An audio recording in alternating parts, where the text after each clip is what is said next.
Yes, yes, yes, you beautiful people. Welcome back to the Catabolic Window podcast. We are unfortunately here with Jackie Boy today, going through Yep. some very good podcast content that we've definitely not thought of in the last 5 minutes for the very special episode that is, I don't know, I guess we're on 90 something now, mate. I don't know. We're quite far behind. One of the listeners was talking to me the other day and he was telling me, look, it was like, oh my God. Just watched the latest episode and it's the screen recording says like the 29th of October or something like that. Oh It's shit, how does it? far do you backlog these? Like, oh. Oops. I didn't So realize. so our definitive episode is basically coming out like fucking a month late. Oops. Oh dear. Yeah. Not Whenever topical. whenever someone messages me being like, "I watched the latest episode of the pod," I'll be like, "Yeah, cool. So which one's Which that?" one? And then they come back, yes, we had them 3 weeks ago. Yeah, exactly. Yeah, Speaking of which, we need to plan another one. I've got two in mind. Bosh. Jay Freaky, I don't mind talking about it on the pod. Jay Freaky wants to come back because we need to redo that. Oh mate, that's so annoying because that was I a want- good episode. Yeah, I want to get some proper questions going so we're not retreading too much crap because he doesn't want to retread it either. And the other one is Josh Miller Hall said that he will come on and talk about himself and talk about Trinity, which will be cool. I'm just waiting on getting his green light as to when. But those two are both very keen. Yeah. Off the top of my head, I don't know anyone else. I've not asked Yeah. anyone else. But yeah. I back it. We could bring on TBT again because he's gone solo. Could bring on Matt, but I don't know. I don't know how often we want to retread. Nah, Matt hates me, mate. I muted myself because I was eating, but I laughed. Everyone, I laughed. It was a funny joke. Oh yeah. I mean, with the Meyer episode on the leg press, I do start to think he does fucking hate me. That shit's horrible. Oh Fair. my God. You're not coached by him yet, are you? Or are you? Yeah. Are you? When did you make the swap? This is 3rd week now. Madness. Bro, talk about Basically straight after the shoot. Dirty little coach hopper, mate. Dirty little coach. Yeah, talk about it. 4 coaches in 4 years. Outrageous. Actually, yeah, is it 4? Yeah, it's 4. We're now we don't give I feel like we don't care enough anymore to really. Who was your first coach? Can we talk about that? I really want to know. I feel like we don't care. A local guy, Marty McConnell. Oh, okay. No, I don't know him. Is he big in the industry? Not like physically. I don't care how physically big he is. Not really. No, he mainly does PT and then does like online with more advanced people as well. That makes sense. And then you Man went was to advanced in 2021. Clearly. Damn. So you went with him, and there was Matt and Christian, and Kieran and Matt. That's 5. Yeah. No, I guess Matt twice. All right, fine. Yeah. Fine. What? I've only had. Oh no, technically I have had 4 coaches. So my first coach was he does CrossFit now. I guess it would be High Rocks. He's called Ben. Shout out Ben Fairley, legend. My second coach and my longest running coach was obviously Liam, and then Christian, and now Tom. I just need to go to Tim, and then I've done the whole ex-TBT lineup. As of time of recording, they have rebranded to Tom has left and is doing TBT, and Tim and Christian are now Physique Pro Coaching, which I love them, but I think that's a bad name. I'm sorry, it's a little bit too close to Pro Coach. I know you guys don't care. It is very similar. You got Pro Coach and Physique Pro Coach. Or is it Pro Physique Coach? It's just too similar for me. I'm NGL. That's all I'm going to say. Yeah. If you're going to have something bad about your coaching, the name being the worst bit about your coaching isn't that deep. Like, that's a good thing. If you're going to pick one thing to be shit, the name is the best one. You don't want it to be the service. Oh. Fair. Yeah. Very fair, mate.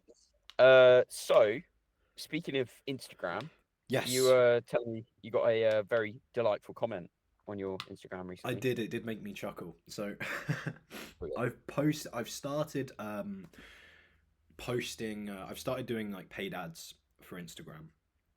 Oh, let's go. Let's fucking go. I'm not just like picking random posts. Like, I'm actually picking posts that like kind of because I've got a very clear idea of like who my audience are. So some of my most useful posts, the ones that kind of like my audience interact with the most, the upcoming coaches, the upcoming bodybuilders. I Yeah. took those posts and I was like, right, let's just put a small amount of money behind them, and it's going well. Like, there's some good interaction off the back. Got a lot of. I've had like 20 coaches follow me this month, which is good. Paying for Instagram ads isn't something that you need to do at all. It's just something I wanted to play around with. But one of the posts, because it's getting pushed by Instagram and there's a lot more eyes on it, gets a lot of hate, to the point where for the first time in my life, I did actually delete comments because two things. One, obviously it was affecting me, right? Anyone who's like, one of the comments called me out for deleting comments. They're like, bro, you're deleting comments. Like, it's clear you're upset. And I was like, well, yeah, obviously a comment section full of backlash doesn't feel great to read, mate. I'm not going to act like it doesn't. But also, I don't want, like, it does look unprofessional if you're like imagine you're a potential coach, you see my page and I'm talking about the academy and it's just all of the comments rinsing me. Like, it just doesn't look good. What was he saying? I did actually make a backlash video, but I haven't posted it. A lot of people calling me under muscled. They were like, oh, you don't have enough muscle to give out advice. I was like, yeah, cool, I don't really care, that's fine. In the video I do look quite shit. That's fine. The other one is there's three main criticisms. The other one is that I swear too much, which, Great criticism. if that's your criticism, you're a fucking pussy. No, Jack, you fucking swear too much. I did.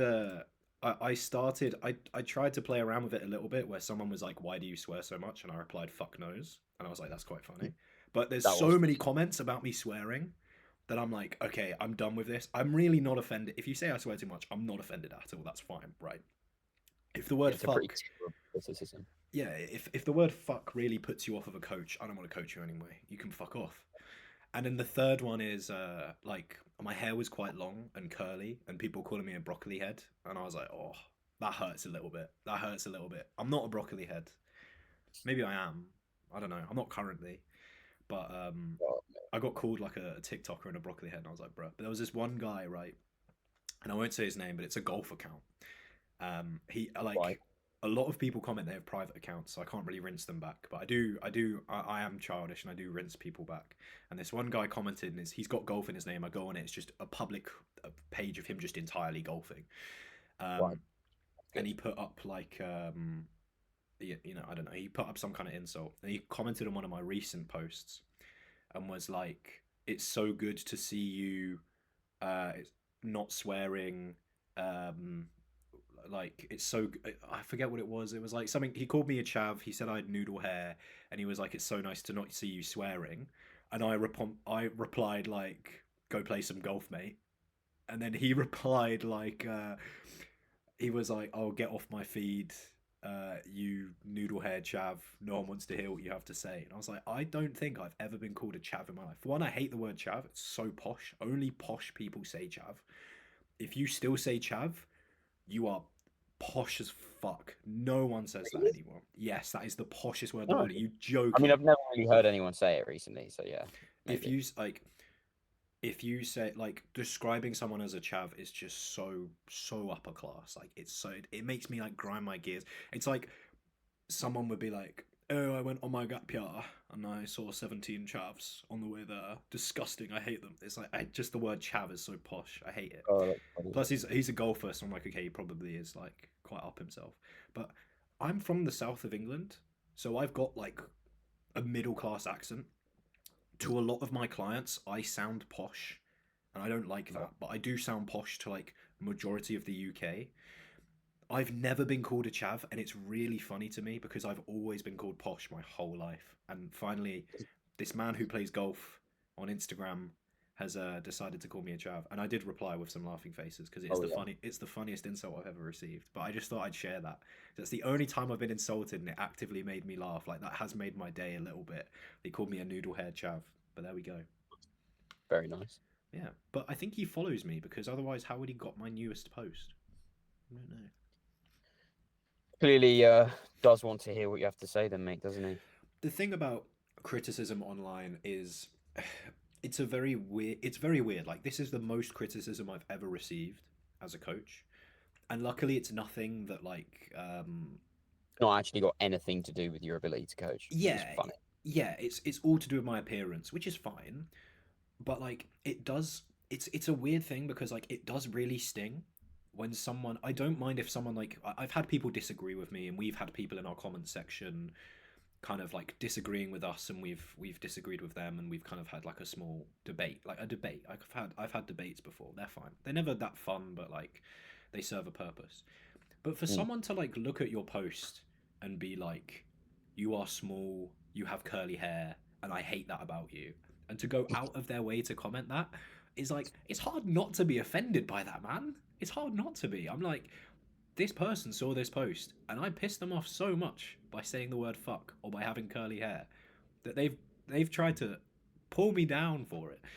But yeah, it's very very weird. I think I'm getting used to it, but it's just like it does degrade you over time, like Mm. especially because sometimes the comments are like daily and obviously it pops. I'll be training and it will pop up and I'll be like, oh fuck off, like not now, like I'm trying to have a nice day, and someone's commented being like, you're small, fuck off. But yeah, Mm. it's weird. You ever dealt with any proper criticism on social media? I know we've had disagreements with people in the comments. Oh, I know you had one recently. Actually, I commented on it. What was that? Um, it was a guy basically. He said something about like you shouldn't be coaching, and I replied. Oh, I replied to him Is this like the a scaffolder? no, no, no. We did the scaffolder was funny. Oh dear, I've got two new comments. I wonder if it's dislikes. I wonder if it's hate comments. Where was it? Okay. Where was it? Um, you liked my comment because I replied. Do. I replied because I was like, "Oh, Luke's got some coaching spaces open if you're after." Funny. Fucking funny. Yeah, I forget what it was. I can't Do. remember. Uh, I got a lot of it's usually along the lines of "you're small, don't give yeah, advice," isn't it? yeah. That is kind of the way it goes. Um, which to an extent is always going to happen. You're never going to be too big to give advice. You get the you're small allegations until you get the it's all drugs, bro allegations. As soon as you get big, it's like Yes, it there's turns there's around. no middle period, is there? I've looked at Kuba's account to see like because Kuba like thing is right. Early days of coaching, I used to say a lot of shit, and I swear like a month later, Kuba would say the exact same shit, and I'd repost it every time and be like, "Now will you fuckers believe me that like this is a good idea?" And Kuba, like obviously because he's big and a coach, people tend to take him more seriously. But I looked through his Mm. comments and all of it is just gear, like gear, gear, gear. They're just like you're big, you're on gear. You don't know what the fuck you're on about because you're on gear. You're gonna die when you're gonna die tomorrow. You're gonna die today. You're gonna read this and then pass away in your sleep. Like it's crazy. But I don't know. Like Hey, imagine that was Nick Walker was getting that in his comments, like, "Shut the fuck up! You're gonna die soon. You're on so many drugs." I'm like, imagine going into someone's comments and like saying that you hope they fucking die, mm, like, and genuinely being serious. the worst comment Mate. section is Meg's. Meg has like Oh, mate, Meg's poor yeah, comment section. It breaks my heart to read them, and like I don't know. She must just not look like because yeah. a post will get like dozens of comments and they are all negative, and you're like, oh my god, Megan, you poor girl. I feel so bad for her, man. Like Corin used to get it back in the day. Corin used to get there's an old JP video with Corin on YouTube, and JP is slating someone in the comments because they were slating Corin. Like, Mate, I oh, can imagine how fucking terrified you must be if JP's having a go at you. no, someone. There's a few times I've seen JP clap back at people. He doesn't. I think he's too busy to do it now. But if he was a smaller influencer, I think he'd definitely clap back. He's just too feisty. Two times. One was he did. There's an old JP video. You can find it. It's DC training, 90 kg upright row. It's him just doing a 90 kg upright row. Very impressive. What the fuck? Yeah, no, impressive. That's insane, And man. he's wearing shorts and he's not got the biggest calves in the world. And one of the comments is, "Shame you don't train legs." And JP just goes off on him, like throw it, like What a legend. he was like, "Look at any of my other videos," being like, "You're brain dead, you're blind," like shit like that, being like, "Do you understand the What concept of oversized shorts?" Basically, being like, "My legs are probably bigger than your entire body. They probably weigh more than your entire body." Like, ridiculous things. Like, bro goes off. And the other one is, it was him training with Corin. I forget one of the videos. I'll see if I can dig it out. Again on YouTube, public. And someone's like, "Oh, Corin looks like a man." And he's like going off on them, being like, "She's one of the strongest female powerlifters in the world. What the fuck have you accomplished?" Like shit like that. Like just going off on this guy. And yeah, it's funny. It's funny. It's funny to see people acknowledge hate comments, because I think like anyone who says hate comments don't affect them is capping. Like it's not that what they're saying stings. It's like it can be like it's like a death by a million paper cuts. You know what Goggins did with all of his hate comments? What do you do? He recorded them, him reading them out loud, Oh and yeah, made it into an audio book to listen to while he's running. that's crazy. You're like, what in the fuck? His mental health is probably fucked. Yeah. Bro is in a sympathetic state constantly. Yeah, I think there's a good amount of like positive and negative motivation. Like you're motivated to keep going because you can see that the shit that you're doing is working, but then you're also motivated by the fact that you think what you're doing is shit. There's only so far that running away from something can get you. Like Mm. running away from being shit or being small. Like if you're motivated by people calling you small and you're constantly outrunning that, that's a very slow process until you are like the win condition is not small, and that's ages away. Whereas Mm. if your win condition or like your success milestone or marker is just get a bit bigger, like, and you're looking for progress, you're like, that's bigger, that's improved, that's good. That's kind of easier to like. It's more encouraging because you feel like you're going Yeah. somewhere. Do you know what I mean? Yeah. It like, yeah. If you're just running away from like not being something, you have to wait until you are entirely not that thing, and that takes ages. Whereas if you're just running towards being slightly more of something, being slightly more muscular, rather than being running away from being under muscled, then that makes that process a hell of a lot more rewarding. Like, I think with you and me, when we look at our pictures, we're probably more thinking along the lines of like bigger, leaner, more positive things, more like this is good, this is improvement, rather than being like, oh fuck, not IFBB Pro yet, fuck's sake. Like, you're not going to be like, oh, progress, but it's not what I want, so I'm fuming. Like, yeah, obviously it's not what I want, but like it's still progress. I'm never going to say fuck to, I'm never going to be pissed off by progress. Like, it's kind of the point. Yeah, and that'll be a good podcast for us to do actually, because I did a couple of posts like that of I'm fucking 25 pounds heavier than just before I competed, but bigger and in considerable like similar condition sort Yeah. of thing. So sort of how we did that on the long term framing of it. But there's this almost this weird middle thing where it's like you're just starting, Mm. and then there's the phase that we're in now where it's like you clearly know shit because it's worked, but also you're fucking small, shut the fuck up and don't give any advice to anyone.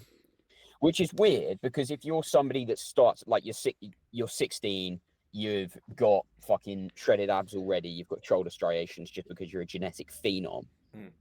What you say is not useful to anyone other than your fucking brother. Yeah. That's so true, man. The thing is, like, you can't, like, negative comments aren't constructive, and they're not. There's nothing tangibly that you can do about them. Like, Yeah.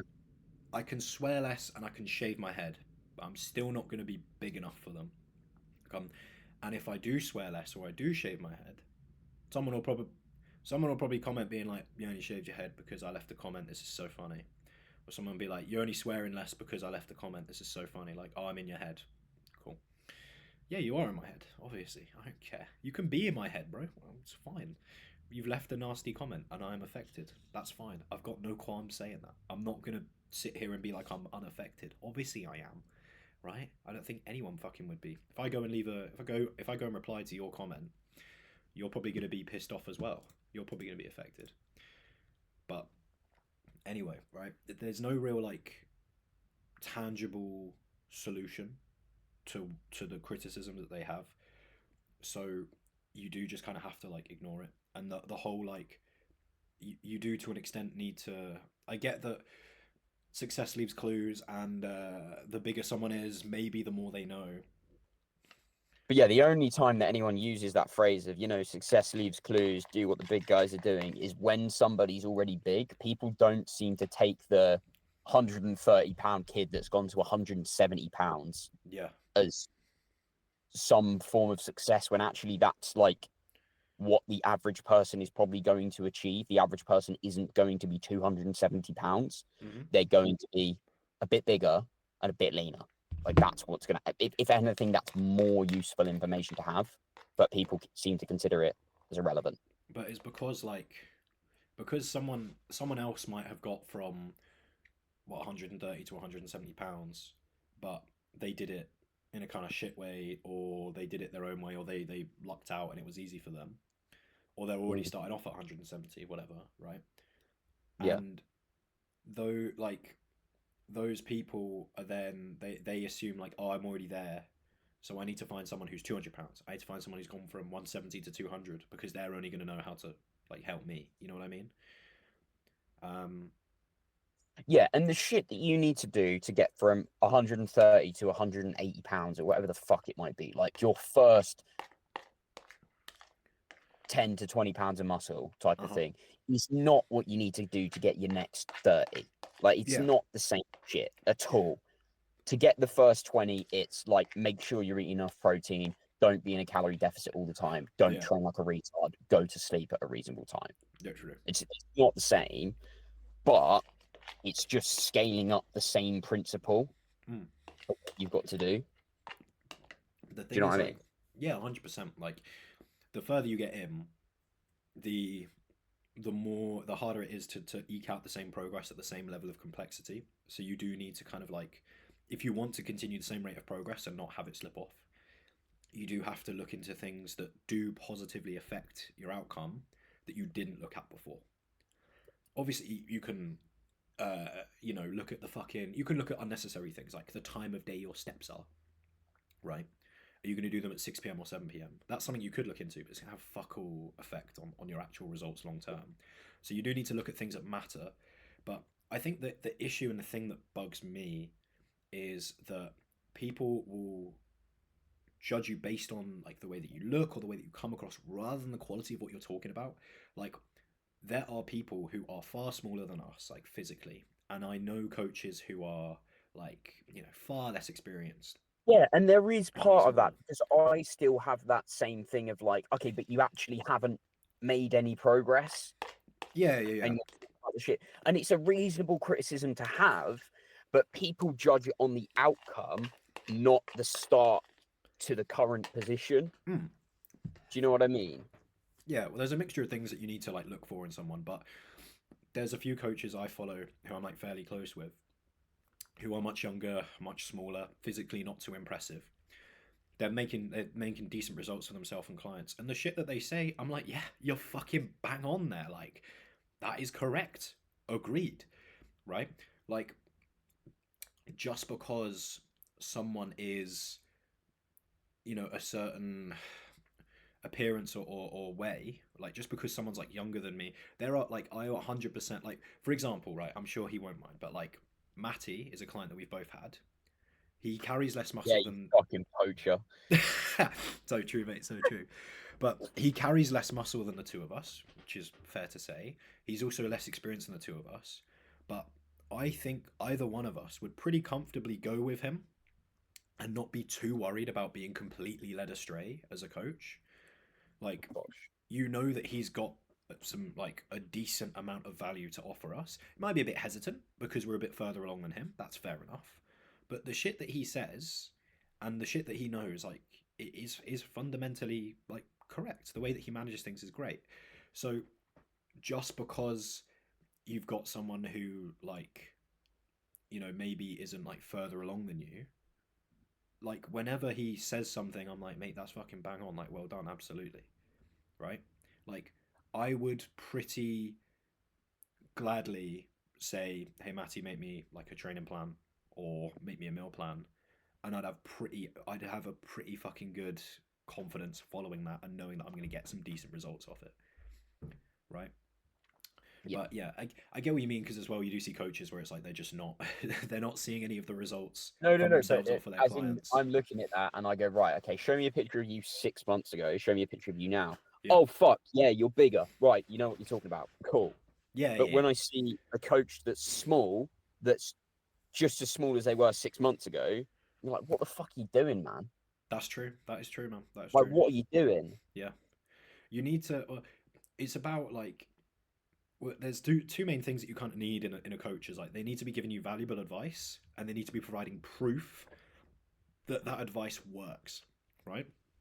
So just because someone knows theory doesn't mean that they can apply it in practice. If they can't get their client base to, if they know all this shit about growth, but they're not able to grow their client base, doesn't matter how much you know because you clearly can't apply it, and that's a huge, huge, huge disconnect. Like, okay, they can explain it in a reel, but maybe they don't actually know how to apply those principles in a program, or maybe they don't know how to get someone to do that, or maybe they don't know. Again, I think some people also fall for like end up being a template coach. I talk about it all the fucking time, where they're just like applying, um, maybe like I'm hesitant to say it, but like an overly scientific approach, or very much like, okay, we're going to run things have to be a certain way because we know that scientifically that's probably the best way of doing things, and they try and take that approach and without any modification just blanket apply it to everyone. And again, there's a time and a place to compromise, and that's where more growth can happen. But yeah, I think you have to look for someone who gives good valuable advice, can explain themselves well, and also actually show they can do what they can do. Because if they can't provide that, or if they're clearly not doing it themselves, like it doesn't matter how valuable you think that advice is, it could just be complete and utter waffle. Sometimes just because you can justify one thing leading to another doesn't mean that that's necessarily the case. I mean, look at Eddie Abu. He makes pseudoscientific justifications of what he's saying all the Mate, his fucking time. unpopular opinion posts are fucking terrible. Have you seen Really? them? No, I don't follow him. I just Yeah, get too pissed off. it's just like on Apple Notes, and the fucking comments on this shit is like half of it is "I love you, Eddie. Come to my house and I will fucking rim your asshole," and then the other half is like terrible advice, unfollowed, fuck off, you're getting people killed, just like shit like that. It's so mad. Jesus. I wonder how the fuck he's dealing with. They're so terrible. The thing is, I think he's so deluded by his own like. I don't know. He's so fucking deluded that he's convinced himself what he's saying is 100% true. I don't know where the fuck he pulls it from either, Mm. because Yeah, and when anyone asks him to back it up, he says, "Do your own research," which is great. yeah, no. If you're claiming something, you should be able to support that claim. If the onus is, it's not like that. If you're trying to say something, the onus is on you to prove it. You can't make a claim and then say, "Oh, you can't disprove it." Like, Yeah, yeah, exactly. It's the narrative that like conspiracy theorists use when they say something fucking wild, where you're like, but there's no proof of that, and they're like, exactly. yeah, what? Like, what the fuck? You can't just, yeah, like you. The thing you can't just make like a blanket statement like fucking uh yeah, you can't just make a blanket statement and then because it's not been actively disproven scientifically, it's therefore correct. Like no, you have to, everything is uncertain until you provide some level of certainty and say something is the way it is.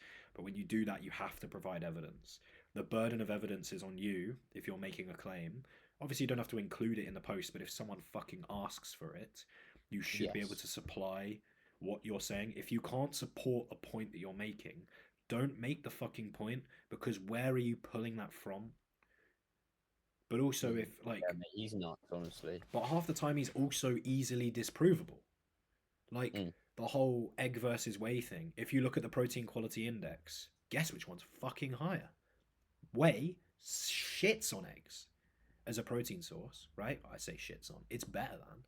And he sits there and goes, "Oh, not all of the protein that you absorb from whey is turned into muscle, whereas more is absorbed from an egg." That's categorically wrong. It's been disproven multiple times. So where are you pulling that from? Because I need to know where you're pulling that from. Is it an out of date resource? Is it a um, badly designed study? Is it anecdotal? Like, what is that from?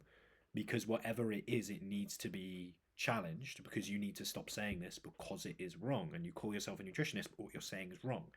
And it tells me that you have an agenda more than you have an Mm. interest in helping people. Like, if Eddie Abu is right about anything, shit, we need to know immediately.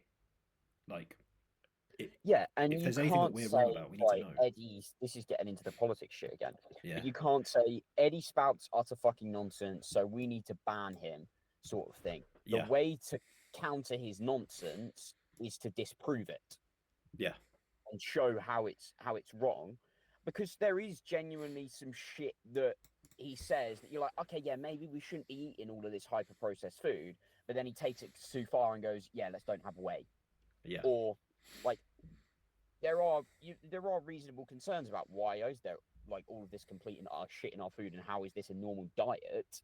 But then you go, oh, vaccines cause autism, mate. yeah, Like Jack, who we had on a couple of weeks back, yeah, maybe a month ago at this point, and because he took his kid to get vaccinated. I'm like, oh mate, she's gonna be autistic now. He was Oh just dear. fucking pissing himself. Oh dear. Yeah, the thing is, like, you do need, you kind of, you do need that like balance of things.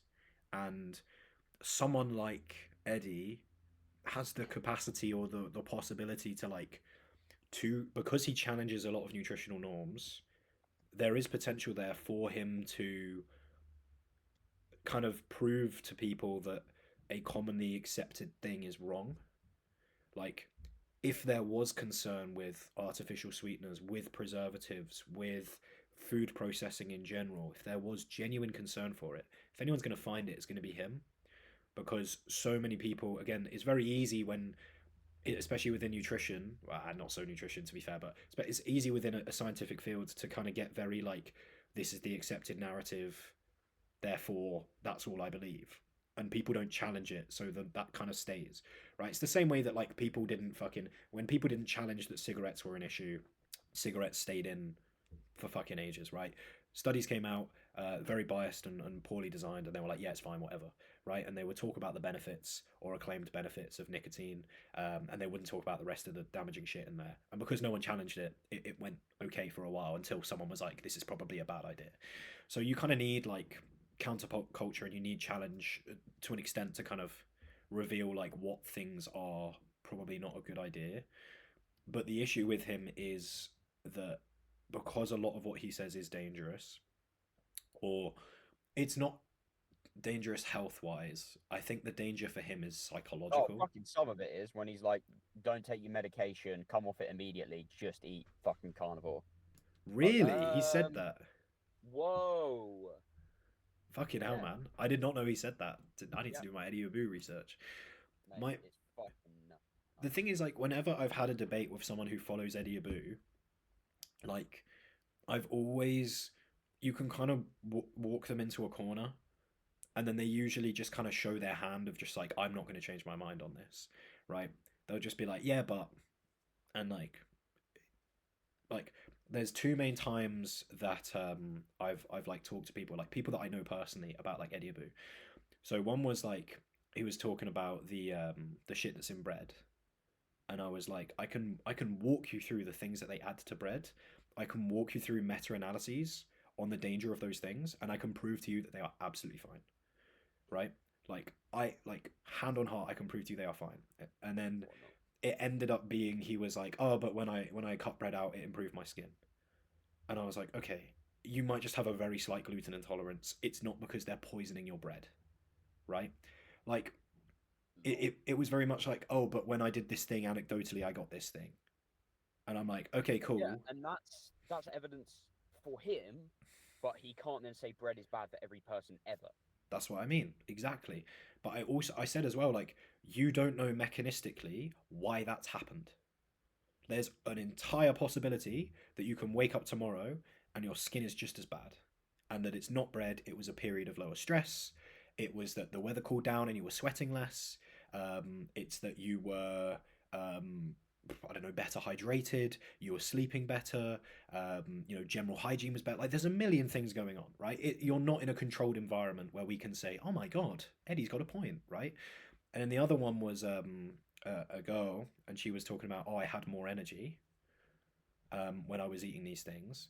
And I was like, okay, cool. Again, great anecdotal evidence, but you mechanistically don't know why that's happened. Like, typically, yes, if you are going to more single ingredient foods, you're probably going to run into less digestive issues because there's less ingredients, there's probably less of a chance of you running into an intolerance. And guess what intolerances mean? Typically feeling pretty fucking lethargic. But also, like when you cut out when people cut out processed foods, yes, that means bread and whey, which is unnecessary. But it also means McDonald's. It means your Domino's. It means your fucking Subway. It means your Weatherspoon's breakfast. It means the fucking frozen chips you've got in the freezer. It means the ice cream and the pizza and the burgers that you usually get. And like, there's a huge diff. Like, you don't need to cut out everything processed. You just need to cut out shit. Like, just because when you cut out it's like when people cut out carbs and they're like, oh, I'm losing weight, and it's like, okay, you've cut out bread and Yeah, rice. you could cut out fucking 2,000 calories. Yeah, exactly. Like, you might have cut out bread and pasta and rice, which you didn't need to, but now you can't have a brownie and you can't have an ice cream, which you'd usually have, and because you don't have those things, now you're really fucking losing weight. Like, the amount of times, like, and I fucking see it all the time, like people who completely cut carbs, like especially like more, I'm more so speaking about like middle-aged people or people who don't train. They'll be like, oh, I cut out carbs and I'm losing so much weight. And then it comes around to Friday and Saturday and they'd be like, yeah, I'd usually have a takeaway, but they don't have anything like keto friendly, so I can't have anything, so I won't have a takeaway. I'm like, wow, it's almost as if you didn't need to cut carbs, you just needed to eat less, eat more fruit and veg, which you're doing now anyway because you've cut carbs because you're hungry, and you needed to cut out the fucking takeaway a week, like once a week. Like, wow, amazing, baffling. That's the thing. Just because you've taken an action and you've gotten a result doesn't mean that the action is what led to that result or the entirety of that action. Like, you did not need to make that big of a sweeping change, but because you did, and you've kind of set these rules for yourself, it might be easier for you to say no processed food at all than it is to say no pizza and ice cream. But if Yeah. you can fool yourself into being like, my body is a temple, I need this food, it's so good for me, whatever, that makes it easier to cut out your fucking pizza and ice cream, then yeah, you probably will feel better. But you're damaging people's relationship with food, especially in an industry like this where people's relationship with food is already going to be strained. It just is, right? Everyone who tracks food or follows a meal plan is going to have, to an extent, an elevated risk of poor relationship with food. Anyone who diets categorically has an elevated risk. Elevated risk doesn't mean it's going to happen, doesn't mean it's a concern, but it means it's a possibility, right? Because we are placing restrictions on the way we eat, because we value the way we eat because of how it makes us look. And for some people, that's a bad idea, and for some people, they can tolerate it for much longer. But there's going to be a lot of people who watch Eddie Abu who have like borderline disordered eating, and then you tell them like, hey, you can't have whey, and you can't have your little protein cookies, and it's just going to fucking throw them over the edge. And you're also raising the bar to entry for fitness. And like, mate, if I'd joined fitness and I found out I couldn't eat fucking bread, I'd have run a million miles. I'd be like, fuck off. I'm not living a life where I'm not going to eat bread. Obviously, I didn't know how much I enjoyed fitness at the start, but like when you're just starting out in the gym and someone's like, yeah, that protein shake and that bread, bad for you. Stop having those. You'd be like, Mate, I want some like fucking honey or jam on a bagel so bad, but I'd just be too hungry. My food's at like 2,000. Oh, my food's at like 2,700 now, and I'm fucking starving. Good. That's how you want to be. Huh? That's how you want to be. Yeah, I know, but I'm hungry. Yeah, man, we've got on a fucking Eddie Abu tangent. Fuck Eddie Abu. Fuck him.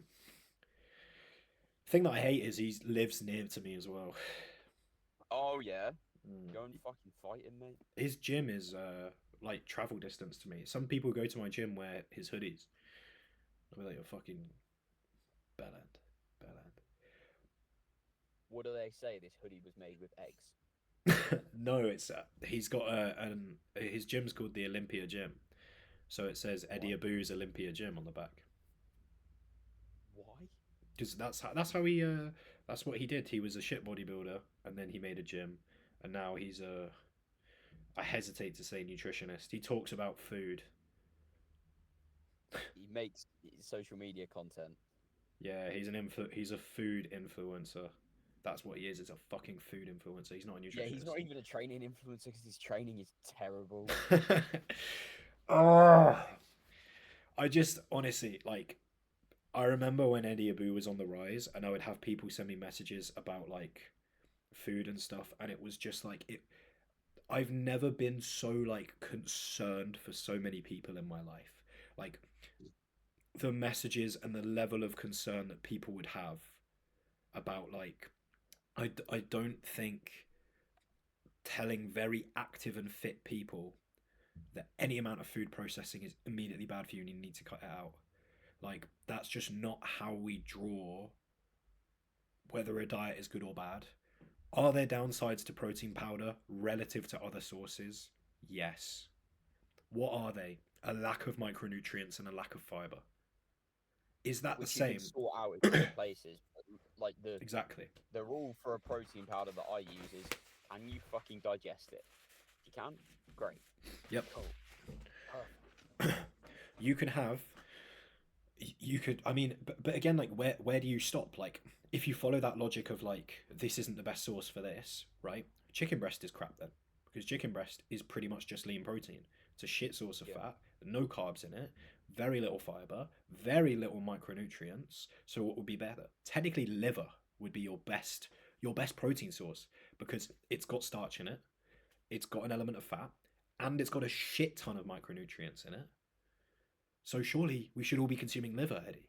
Like it's just ridiculous because it's like at what point do you stop saying, "Oh, in theory there's a better source," but also just because protein powder just delivers protein, like if you have protein powder and a bit of a yogurt and a bit of fruit, you've got micros, you've got fiber, you've got fructose. Brilliant. Like you're really not missing out on that much, you know? You can have you can have a bit of liver or you could have some chicken, some olive oil and some rice. And if you macro matched it, it's the same fucking thing. It's just Yeah, one and if source you versus say, three. right, you can only have these two things. It's like, oh, I didn't have 15 minutes to cook some eggs this morning. So do you know what I did? I went to McDonald's and just got breakfast there because I can't be fucked with this shit anymore.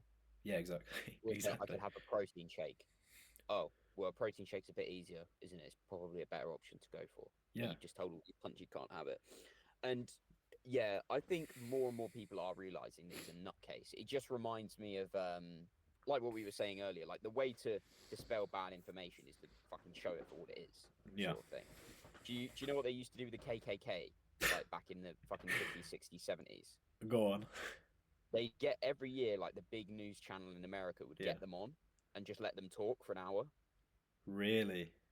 So you give them enough rope, they're gonna fucking hang themselves. They're gonna say some ridiculous shit, aren't they? That's so fucking Like, funny. oh yeah, those KKK. Yeah, maybe they're not got the right idea about how life should be. That's really fucking funny. That's really funny. And I think that's the same thing that's happening now with Eddie saying, "Don't take your medication, Yeah. just eat fucking this food." People are like, "Hang on a second, mate. I'm fucking type 2 diabetic. What are you talking about?" Yeah. Yeah. Oh, he's a fucking nutcase, mate. It He's a just nutcase. yeah, I just feel saddened by he has a net negative impact. Like I don't care who anecdotally feels better for his food. if you need someone like that to tell you that eating ice cream routinely is probably a bad idea, are you fucking serious? You do not need Eddie Abu to tell you that eating ice cream routinely is probably a bad idea. You do not need Eddie Abu to tell you that generally eating processed foods and unhealthy foods. If I say unhealthy foods, we all know what the fuck I mean. If I tell you to eat less of it, we all know what the fuck I mean. You do not Yeah. need Eddie Abu to tell you to order a Domino's less fucking frequently.